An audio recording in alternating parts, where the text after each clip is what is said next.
Is Garrett Cooper an everyday player for the Marlins in 2023? He should be. He was an all-star in 2022.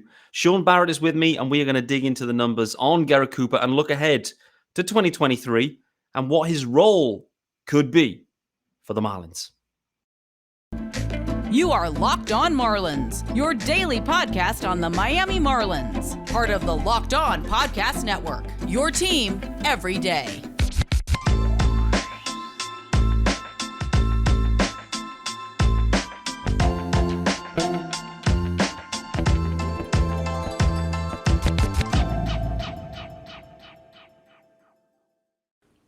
Greetings from England and welcome to Locked On Marlins, your daily Marlins podcast with me, Peter Pratt.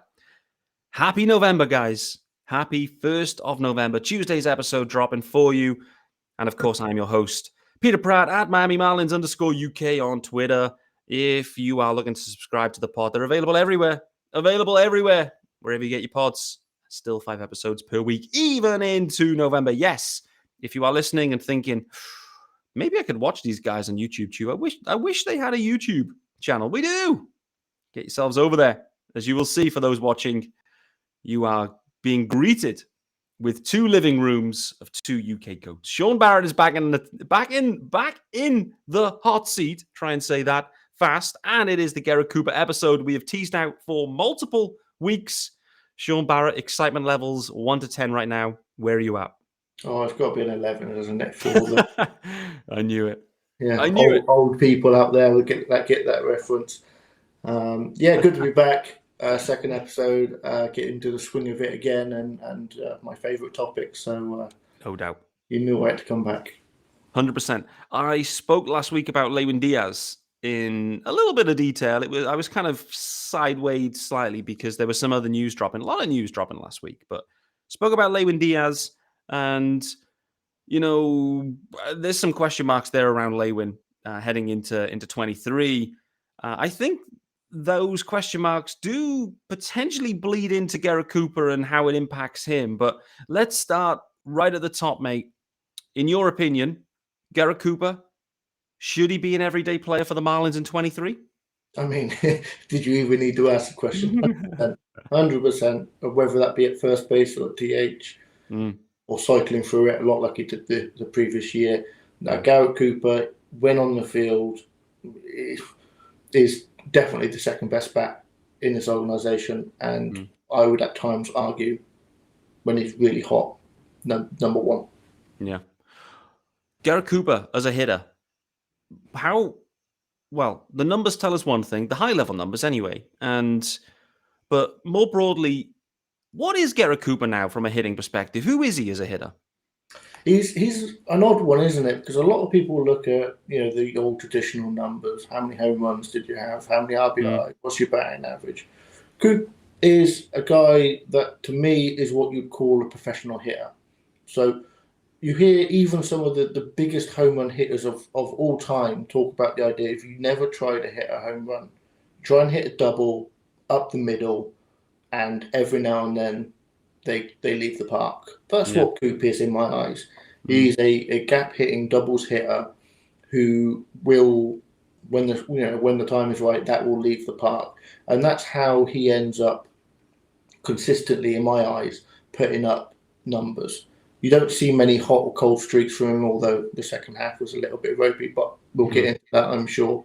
When he's right, when he's healthy, he always delivers. He always puts up numbers. They're not gaudy home run numbers. I get that, but when you're playing a game of baseball, those numbers score runs. Those numbers create wins.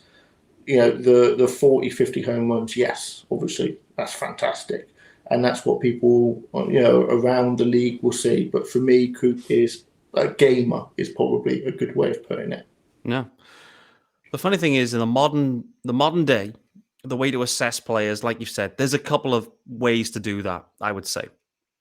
And you see this a lot. First one is, for Coop, he's playing first base or he's DHing.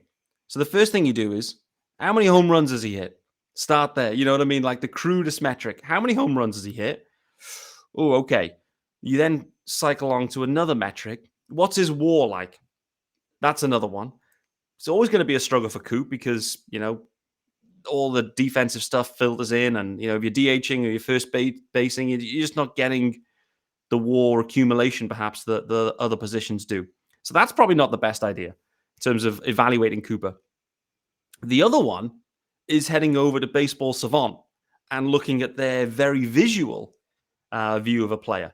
And what I must say is when you head to Garrett Cooper's page and profile, to me, it is lit up beautifully.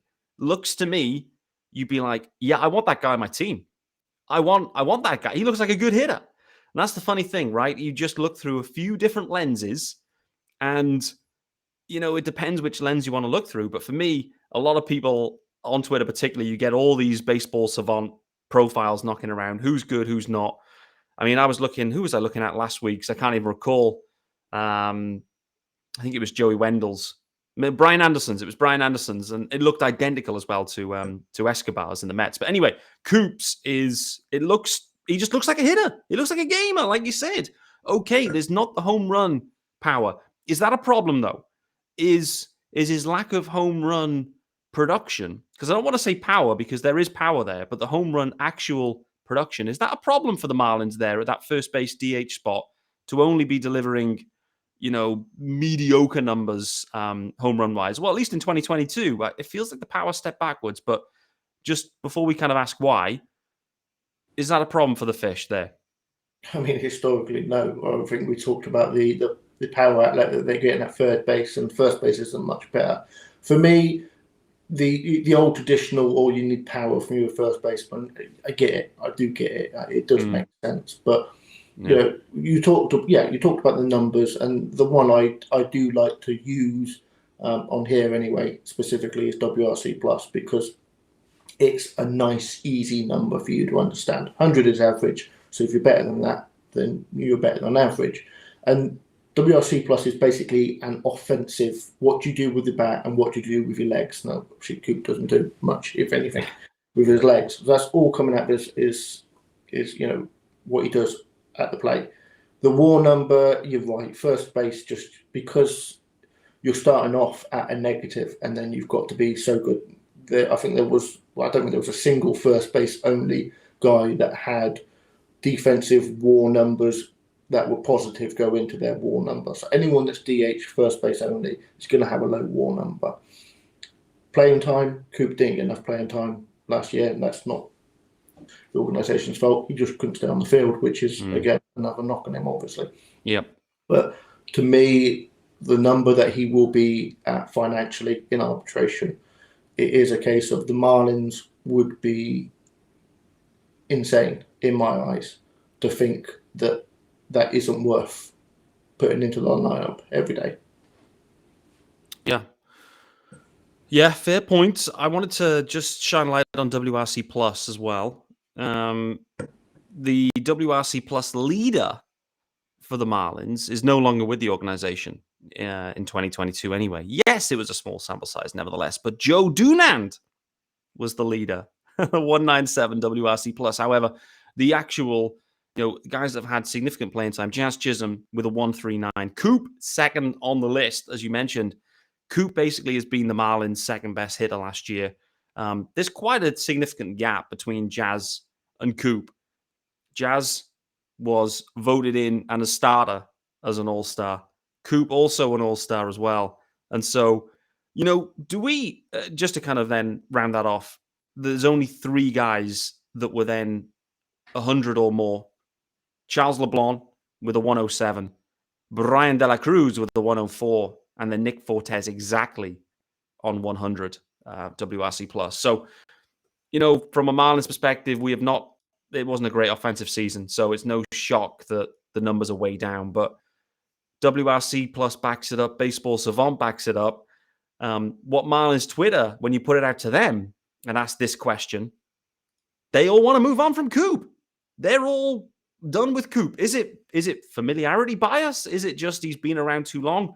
Or is the problem here, Shaun, the thing you alluded to there? It's the health concerns, right? It's hard to trust Coop It's almost impossible to trust Coop to be available for a full 162 based on the history. And is that the knock here on Coop, really? It's just trying to stay on the field. The DH is clearly now there, which actually I think has helped. Again, he's just unlucky with these hand injuries, it seems, which are freak injuries in many senses. But does he also need to consider getting the hand guard on there? You know what I mean? Trying to protect himself from these balls, like 100-mile-an-hour pitches in at the hands that just break his hand in two. But is that the main knock, though? It's the health problems with Coop. Of course it is. I mean, yeah, maybe you need to speak to Acuna and say, can I get your guy's number of all the protection that you wear? Yeah, the DH is there. Interestingly enough, the Marlins, he played more at first base than they did at DH this year. 59 games at first base and 56 at DH. So that's another little wrinkle. But obviously, when you've got a guy like Soler, in the lineup, he needs to be in the DH spot really, because defensively, again, that's a net negative for the team. So yeah, he does need to stay on the field. But for me, it is tough to try and explain to people just how good he is when he is on the field, because people do just take that general number at the end of the year and say that. So one thing I do want to mention, and yes, I'm going to go into some small sample sizes, but bear with me. From the 20th of May to the 1st of July, so just over 5 weeks, he had a 189 WRC plus. That makes him the 6th best hitter in baseball over that period of time. That's what Coop does all the time. I could reel off many more. The final 17 games of the season, 170 WRC plus. That was in the top 20 of players at that time. When Coop's on the field and when Coop's right, he is one of the best players in baseball. And I did this last year as well, and he had a better season last year on the podcast. I was talking about over months of periods of times, he was in the top 5, top 10, top 15 hitters over those periods of time. That's what Coop does. When he's on the field, he absolutely rates. And the weird thing with that is when you look at small sample sizes, and you can do it with anyone, when a guy's red hot, you look at his BABIP and it's massive because he's getting lucky. But Coop has a oddly high BABIP, like really weird high BABIP for his career. And it's not because he's speeding.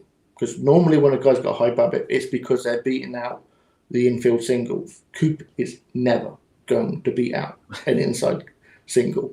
So where's that coming from? And it's his line drive rate. So when you look at BABIP, fly ball and ground ball has got a low BABIP, because when you hit a fly ball and it goes out of the park, it's not a ball in play.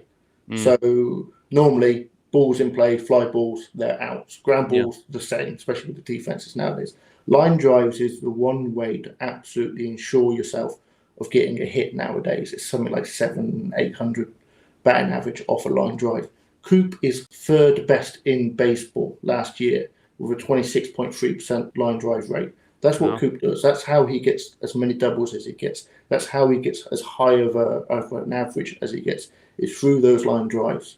And to me, again, talking about being a game and talking about those under the radar numbers that people just don't look at, because it's all to do with home run, RBI, batting average, WAR, whatever you want to use. Coop is, when he's on the field, in a real baseball sense, as far as winning games, scoring runs. If the Marlins had 9 Garrett Coopers, then I'd be very excited personally. But you definitely would. It would absolutely be a winning offense. And I think Coop, when he's on the field, can be the number. He can carry the team.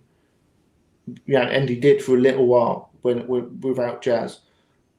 He can be one of those premier bats. The problem the Marlins have isn't that Garrett Cooper can't stay on the field, although that is a problem. It's that he's their 2nd best hitter, and you need more bats. And I don't think taking Coop out of the lineup improves the team, because if you're going to add bats to the lineup, there are other places to do that. You don't add a bat where you've already got a bat that's good.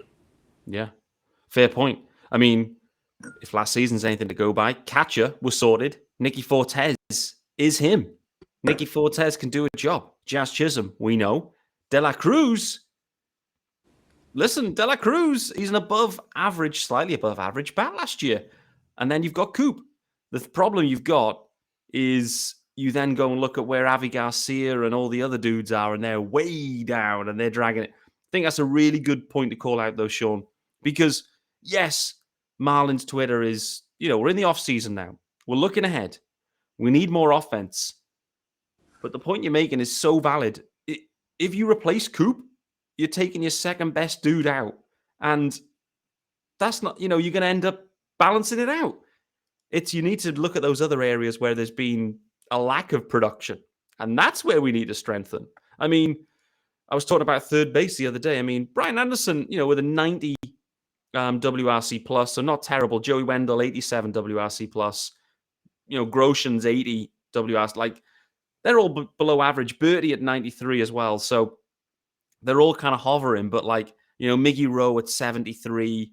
Lewin Diaz at 45. Boy, oh boy, talked about him the other day. Like, that's just not sustainable, right? And maybe that is where they look to upgrade. They do upgrade at first base, but to pair with Coop and to kind of cycle around, because the Marlins have to acknowledge they need a plan B with Garrett Cooper. They have to have a plan B. They need a guy that can deliver Coop numbers for half a season, at least, because in all likelihood, Coop's going to spend some time missing. And that's the thing, is the Marlins need to plan for that. They can't just have a 1-11, using a football phrase, that's amazing, and not expect any injuries. They need plan Bs to be able to keep the momentum going when some of these guys get out of there. I got to do the ad. Then, Shaun, I wanted to ask you as well about what the future holds for Coop. Final arbitration year. So I want us to think about that. I also wanted to throw it over to you to dig out some of your favorite other statistical elements of Garrett Cooper. You've talked about the high line drive percentage. Third in baseball is insane. That's at the heart of it. But what else are we missing? What other numbers should we be looking at with Garrett Cooper at the pop? Before we do that, guys, reminder, this episode is brought to you by our good friends over at Bet Online. Yes, you can see the graphics, and they are sexy, and betonline.net. It's just as sexy. It's your number one source for betting. It includes football, start of the basketball season, plus the World Series, of course. You can find all the latest player developments, team matchups, news, podcasts, and in-depth analysis on every game. And as always, Bet Online. It remains your continued source for all your sports wagering information. They've got live betting, of course they have, and up-to-the-minute scores for every sport out there. It is the fastest and easiest way to check in on all your games, events, and includes, of course, the World Series, MMA, boxing, and golf. Head to the website today or use your mobile device to learn more. Bet Online, where the game starts. All right, Shaun, let's start with Coop here. Final year of arbitration. The Marlins will pick that up. They will seek a deal. Do the Marlins, at some point, that could be now, it could be this offseason, it may be next at some point, do they look to extend Garrett Cooper? That is a tougher question, isn't it? It is a case of, I think, if he can, again, it is a case of if he can stay on the field. He had over 450 plate appearances last year, so let's call out that he didn't miss an awful lot of time. And there were periods of time where there were a couple of hit by pitches and a couple of sort of things and dents wasn't there, but he was always back on the field real soon. Yeah. He didn't play well over that period of time, but you don't expect him to. You don't expect any person to play at full capacity when they're dinged up. So I think it is a case of if he can stay on the field and if he can, and he will. When he's on the field, he always delivers. I've got no fear of that at all. It is a case of can they trust him, and not only that, what's that number look like? I think if you can build in that risk by having, because it'll be a free agent year, and free agent years are for an above average player, because he is. That's how the numbers will read. That's how the contract will have to pay him. What does that number look like if they can build in a bit of that risk with that number and get, when he's on the field, a middle of the lineup, not necessarily you clean the pit up, but the middle of the lineup bat. And we're not just talking for the Marlins, because sometimes they piece together from pretty bad lineups. This is a major league middle of the order bat when he's on the field. If they can get that for anything lower than the league average that you would get for that, that's a Marlin move. Coop to me is, when you look at the Rays or when you look at the Cardinals, when you look at these really good organizations and you go, or the Giants was a really good example in the last couple of years with Donovan Solano. That took me by surprise. And I've said that a few times on the podcast. Where on earth did he come from? Because I know when he was like when he was with the Marlins. But he's the type of player that you look at their lineup and you go, it's not a big name, but they always consistently win with these weird lineups. And Coop's that kind of guy for me. So I think extending him to a below market value because he isn't that household name, because he hasn't got those gaudy numbers, but put him on the field when he's healthy, he's going to put up numbers that help a team win. And if you can get that for value, I don't see why you don't do that. Makes a ton of sense. It's just one of them. It's over familiarity with Coop. We just assume he doesn't play. He doesn't hit any home runs. There's not enough power, etc., etc. But if you take time to step back, look at it, and dwell on it, you realize Coop has been a big part of the Marlins' offense for years. He's as consistent as anyone. The most consistent hitter, I'd say. Like WRC plus, consistently over 100. Like he's consistently an above average stick. The Marlins can't say that about anyone else. Not one other player. Granted, Jazz Chisholm had a stunning half a season. He did. But no one has the consistency of Garrett Cooper. They don't. And the Marlins can't afford to just discard these dudes. If they can get a deal done with Coop, like you said, Shaun, if they can get a deal done for a multi-year deal, seemingly below market value, and the question is what is Coop's value? Some teams, some organizations, some fan bases will look at it like, come on, Garrett Cooper, are you for real? Other smarter organizations, like probably the Rays or the Guardians maybe, or Giants, they'd plug and play, and he'd probably be in the postseason, I would say, with them. But okay, I'm with you on that. I think the Marlins should look to do something. There's no reason why they couldn't do it now, to be honest with you, and buy out this arbitration year and start to consider what the future should hold. It's going to be a storyline, for the next 12 months on Coop. What else do you dig into from Cooper from the numbers perspective? You already touched on the line drive percentage being super, super high. What else is it statistically that we see from Coop that makes him this above average stick? So another thing that really helps a player with getting consistent hitting, other than the line drive, is the batted ball. You look at the batted ball numbers; they're really good in the sense of the pull, hitting up the middle, and hitting oppo. He spreads it about. He can hit it up the middle. He can hit it oppo. So he is a player who can, if you're pulling too much, then you're going to get shifted. And I know that shift is going, but still pulling the ball, unless it's hitting out of the park, is usually a way of having a low average. So Coop has the ability to hit to all fields. We've brought up the power, and I've explained why specifically the power might not necessarily need to be that high for him to be productive. But one thing to factor in is his home run to fly ratio. So normally a guy's home run to fly ratio is going to stay pretty consistent. And anytime it goes down, it means he's been unlucky. And anytime it goes up, you expect it to come back down to his major league averages. Last couple of years, home run to fly ratio was 22.5 in 21, then 24% and 23% in 2019. This year, 10%. So well under half his career average. Why is that? Because he was dinged up. It is a case of he was playing hurt, wrist injuries, and things like that. He's just probably, I think, if Coop can get it consistent, and we saw it in the first half this year, we saw it for large periods of time the year before. It is a case of, I think, the power hasn't gone away from Coop. The swing hasn't changed. The approach hasn't changed. Nothing about Coop changed between the first half and the second half, in my eyes. The only thing that did change is a little bit of unluckiness in the home run to fly ratio, and also the fact that does impact him massively because it impacts him across the whole of his playing. Those injuries really did set him back. The thing that really excites me the most about Coop is what I said earlier about the last 17 games when he was evidently back on it, back healthy. If the season was even longer, I know you probably don't want that, Pete. If the season was even longer, his numbers would have looked a lot better. But it speaks for me about Coop he's so consistent when he's on the field. It's such a shame that he's inconsistent on being on the field.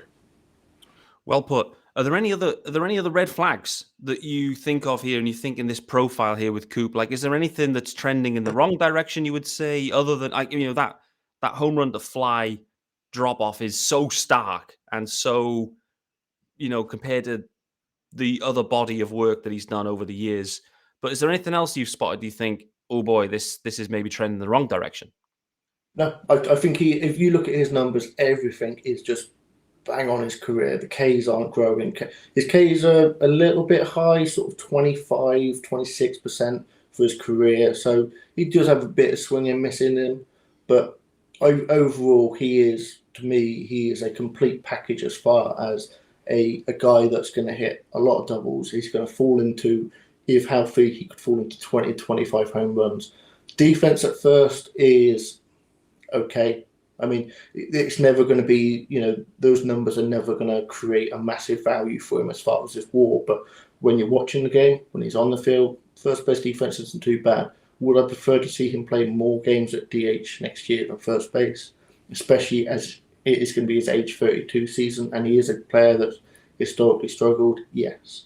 But for the Marlins to be able to do that, they need to have the bats in the lineup. Can you put Soler in the field? Probably not. So no. Him and Coop are probably going to share the DH role.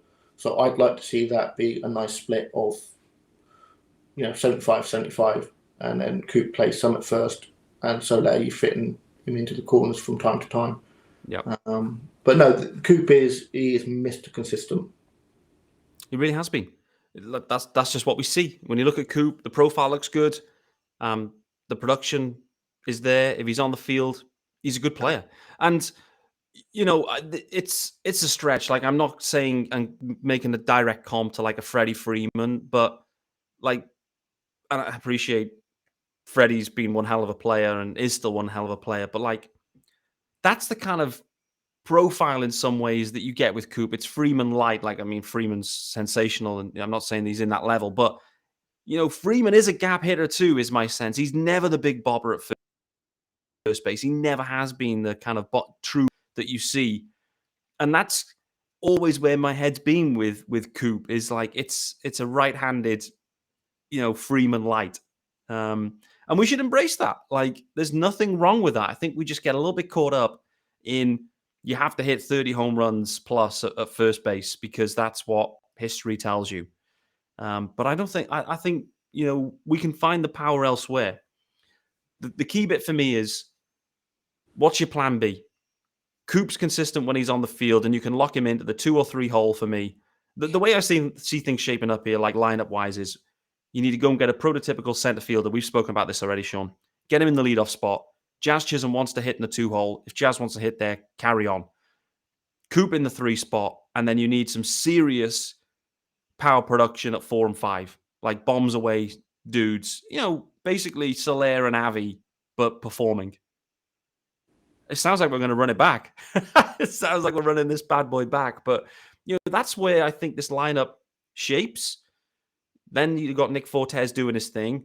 Maybe you've got Miggy Rowe in the 9 hole, just like, because they want the glove at short. And then you can maybe piece in together, the other corner spot plus third base. Like, there's some balance. There is on paper some balance here with this Marlins lineup. Like, if you piece it together in that way, prototypical leadoff, Jazz doing his thing, Coop then in the 3 spot, or you flip them dudes, whatever you want to do. And then you've got the bombs away brigade at 4 and 5, 6. I'm all for that. Is my Freddie Freeman, Garrett Cooper comp way off the mark, by the way? I'm going to disagree a little bit. I'm sure people listening will disagree a lot. Freddie does. I mean, so if you look at Freddie's ISO numbers, so that's isolating the power essentially. There is more power in Freddie Freeman's in his bat. He's been so consistent, and he's played so many games for so many years, and he's put up numbers consistently. Coop, I think Coop has that ability. I think if you look at as far as approach, as far as hitting line drives, as far as hitting across the field, and being, I think they are similar. Maybe not very similar, but yeah, no, I think they are. There is some comparison points there. The results, obviously, you're looking at a player with 39 home runs in Garrett Cooper, and I'm sure Freddie Freeman hit 39 in one single year. So yeah, I mean they're similar in approach, but the numbers just don't back that up. And for me, that's a shame, because I'm going to say this until his career finishes, and probably for many years beyond that, when Coop's on the field, and if he could have got consistent years with 500 at-bats per season, we'd be having a completely different conversation. It's a good time to end it, say, Shaun. 30 minutes on Garrett Cooper. It's been a lot of fun. I'm convinced, by the way. I was wavering, I have to be honest. I threw it out to Marlins Twitter too. Should we be sticking with Garrett Cooper? Lock Coop into the first base spot, no problem at all. Make sure there's a backup. Not Lewin Diaz, probably. There has to be a backup for when Coop misses time or when he needs to slide into the DH spot. So the Marlins still have to address first base. But to your point here, Coop at first base, he's an above average stick. And the Marlins don't have many of them already, so we have to stick with it. One final one. What's the defense like? What's the glove like for Coop? Like, is it okay at first base? Are the numbers saying it's okay? Yeah, I mean, the numbers are always difficult, because the way it works is the lesser defensive positions, so DH specifically, and first base and left field, you start at a negative number, and then by being elite at a position, you work your way back to zero. And as I said, no first baseman has actually made it above that. In fact, one of the highest defensive values, and it was a plus for first baseman, was actually Miguel Rojas in the short period of time he played there. So he technically, you could describe as being the best defensive first baseman inside the organization, which is a little bit weird, especially about talking about first baseman without power. Miguel Rojas would certainly fit that. No, I think the defense is okay. I think when you're looking at first base defense, the numbers are never going to pop off the screen. No. You can only really judge it by your eyes. And to me, Coop is an okay to good first base glove. You see it when you see it different, don't you? You know when Lewin's on first base, it looks really good. Aggie, I think, was probably the worst of the three that we saw last year, in my mind. But there are some good first basemen out there, and when you see them play, you can see it. But the numbers are always going to be negative. Coop is fine. He's not going to hurt you at first base. He's going to make a couple of exceptional plays from time to time, and he did. I saw a few last year. But no, when it comes to first baseman defense, I don't really care about. We also know when it looks terrible. And watching the World Series, what's clear to me is Rhys Hoskins is absolutely terrible at first base. The amount of booted balls and just straight up drops, it's like his glove. He thinks he's fielding with Stallings' glove on, and he isn't. He's got a first base glove, not the catcher's mitt. There, to your point, it's not overly relevant as long as it's okay. And Coop's certainly okay, at least. Like you said, when you see Lewin, it looks and feels different. But unfortunately, when you look at Lewin's numbers, they look very different to what Coop delivers. That has been a lot of fun. Thank you to Shaun Barrett for shining a light on Coop. And it's important that we don't take him for granted. I think that's the key thing. I've enjoyed that a lot. Thanks to everyone joining the show on the 1st of November, Tuesday, and making Locked On Marlins your first listen of the day. Here's the good news, guys. Wednesday is tomorrow, and we're back. Back tomorrow. Like I've said, working on some Craig Mish scheduling. We hope to have him in to really dig into some of these details, because the Marlins have been super, super active in the past couple of weeks with all of these hires, all of which have been received really positively. So we're going to dig into that with Craig, and also starting to look ahead about what the Marlins need to do on the field to give all of these new hires the opportunity to have a successful Major League club in 23. Thanks for everyone for joining. It's Peter Pratt, Shaun Barrett, signing out. Be back tomorrow.